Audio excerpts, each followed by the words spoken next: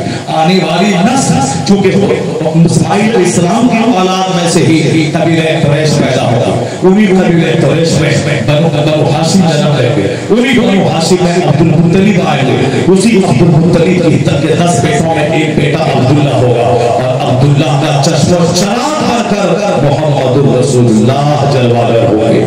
یعنی وہی عرب کے لوگ جن کے کاندھے پر دنیا کی قیادت کا بوجھ ہے. اتنا زبردست عرب جو عجم کو ہلا دے, جو دنیا سے کفر مٹا دے, جو دنیا سے انکار مٹا دے. It was solved, یعنی ہسٹری کو چینج کر دے, سارے پرابلمز کو سالو کر دے. جو سارا پرابلمز دنیا کا جس پیغمبر کے صدقے میں حل ہونے والا ہے, جس کے بارے میں ڈاکٹر برنارڈ شاہ نے کہا تھا, he must be called the savior of humanity.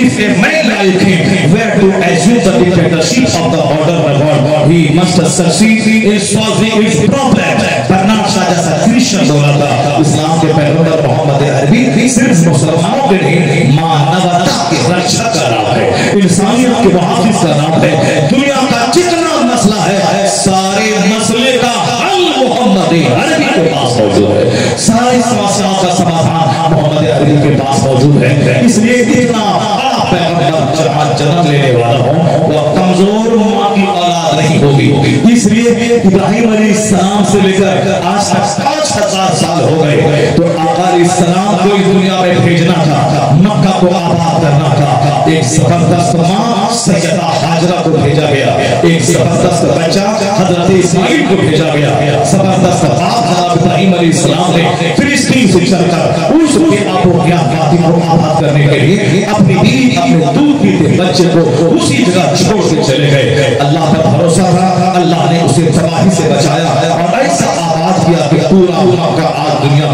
کا سب سے حسین ترین شہر ہے. تو کوئی بہت بڑا پلان لے کر چلنا ہو کہ میری نسل سے ٹیم پیدا ہوگا, میری آنے والی نسل سے زبردست خطیب پیدا کرنا ہے, آنے والی نسلوں سے زبردست سماج کا رکشک اور سماج کا شبھ چنتک پیدا کرنا ہے. اس کے لیے چنے عورت کا انتخاب نہیں کرنا ہوگا, اس کے لیے ساتھ ساتھ ستی عورت کا انتخاب نہیں کرنا ہوگا, صرف مکھڑا منہ اور قرآن نہیں دیکھنا ہوگا. اس کے لیے علم دیکھنا ہوگا, کیریکٹر دیکھنا ہوگا, کردار دیکھنا ہوگا, ماں کا بیک گراؤنڈ دیکھنا ہوگا, باپ کا خاندان دیکھنا ہوگا. تب ہڈی کا اثر ہوتا ہے, کردار کا اثر ہوتا ہے. صرف 4 دن کی لذت کی خاطر شوما چاچی کے لیے نکاح نہیں کیا جاتا ہے, آنے والی نسلوں کے لیے اولاد کے لیے نکاح کیا جاتا ہے. اس لیے یہ تمام خرافات کو مٹا دے, صرف حسن ہی دیکھنا ہے, کردار دیکھنا ہے, دین دیکھنا ہے, اخلاق دیکھنا ہے, طاقت بھی دیکھنا ہے. کیونکہ ایک کمزور باپ کا بچہ کمزور پیدا ہوگا اور طاقتور باپ کا بچہ طاقتور پیدا ہوگا. طاقتور بھی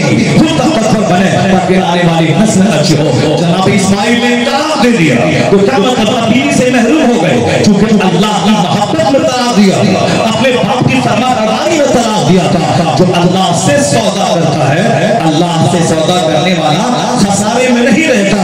ادھر طلاق دیا, ادھر دوسرے خاندان کی زبردست شہزادی سے ان کا نکاح اللہ نے کروا دیا.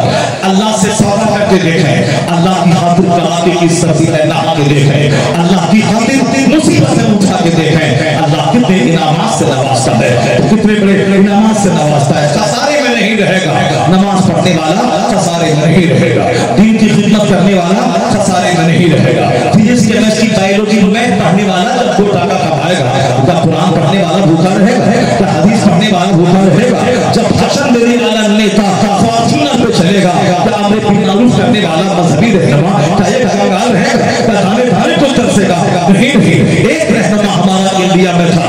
آپ نے تو مودی کو دیکھا, آپ نے تو نرسمہ راؤ کو دیکھا, آپ نے تو اٹل بہاری واجپئی کو دیکھا, آپ نے تو راجیو گاندھی کو دیکھا, پر ہم نے ایک رہنما کو دیکھا ہے جو واٹس ایپ سے دور رہا, فیس بک سے دور رہا, جو انسٹاگرام سے دور رہا, ہمیشہ لوگوں کی بھیڑ بھاڑ سے دور رہنے کی کوشش کی, مگر وہ ہمارا روحانی خالق جب دنیا میں رہا تو لاکھوں کروڑوں کی بھیڑ لگتی رہی. ایئرپورٹ پہ ہے تو بھیڑ ہے, اپنے محلے کی گلی میں سوداگران میں تو بھیڑ ہے, گوا میں ہے تو بھیڑ ہے, امریکہ میں ہے تو بھیڑ ہے, افریقہ میں ہے تو بھیڑ ہے. جب تک دنیا میں زندہ رہے لاکھوں کی بھیڑ جمع ہوتی رہی. دنیا سے جاتے جاتے لگ بھگ 1 کروڑ کا میلہ لگا کے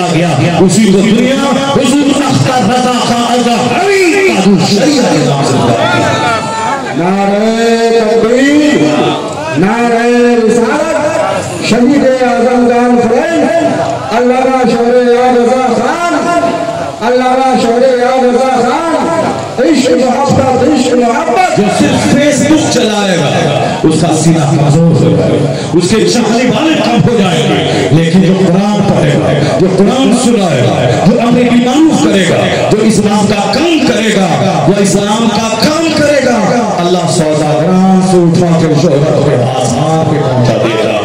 آج حسین کا ایک غلام احمد رضا بریلی میں ان کی قبر ہے، وہ قبر میں ہے، جیسے حسین اپنی قبر میں آرام کر رہے ہیں مگر شہید ہیں، وہ جنت میں ہے۔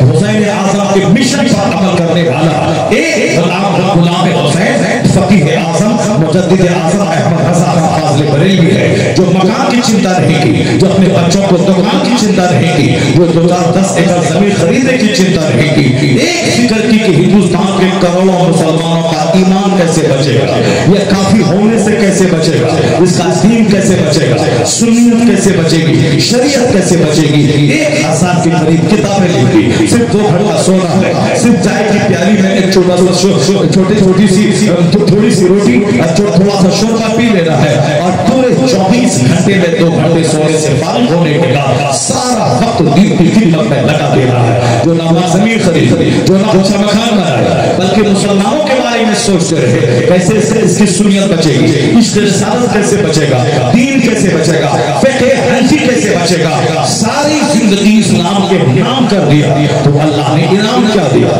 108 سال گزر گئے ان کے دنیا سے گئے ہوئے، آج آکسفورڈ میں رضا، کیمبرج میں رضا، سری لنکا میں رضا، ہالینڈ میں رضا، ہندوستان کے ہر اسٹیٹس میں رضا، مسجدوں میں رضا، مدرسوں میں رضا، اسکول میں رضا، کالج میں رضا، اس رضی کے موقع پر 30 لاکھ لوگ کم و بیش آتے ہیں، سب کی زبان پہ رضا، دنیا بھر میں کروڑ سنی مسلمان 25 سفر کو فاتحہ دلاتے ہیں، سب کی زبان پہ رضا۔ یہ کروڑ کی جماعت کہاں سے پیدا ہو گئی، ان سے انکار کرنے والے کہاں سے آ گئے؟ یہ رضا رضا رضا کا نغمہ ایسا لگ رہا ہے جیسے کسی کہنے والے نے بڑی پیاری بات کہہ دی، وادی رضا کی وہ ہمارا رضا کا ہے، جس ہم کو دیکھیے وہ علاقہ رضا کا ہے۔ رضا دین کے لیے زندہ رہا، مصطفیٰ کا خطبہ پڑھتا رہا، نبی کرتا رہا، اللہ نے سوداگران سے اٹھا کر وہ عزت دے دی کہ جیتوں نے زندگی بھر نبی کیا ہے، اور اب جب تک نبی کا غلام رہے گا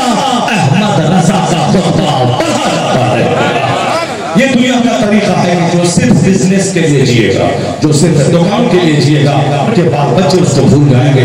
میں اس بات کا بار بار ریپیٹ کر رہا ہوں، a man who dedicates his life for the sake of Allah، کیونکہ حسین کی زندگی کے پیچھے دین کی خدمتیں شامل ہیں، حسین کی شہرت کے پیچھے ان کی قربانی شامل ہے، حسین کے بال بچوں کی عزت کے پیچھے ان کی قربانی، اور پریکٹیکل میں اسلام کو جو سمجھایا ہے وہ ہے۔ بس میں صرف 2 سے 3 بار میدان کربلا کی کہانی سے آپ کے لیے اور ہمارے کے لیے جو مینار نور ہے اس کو میں ٹچ کرتا ہوں، دین کیسے حسین سمجھا گیا۔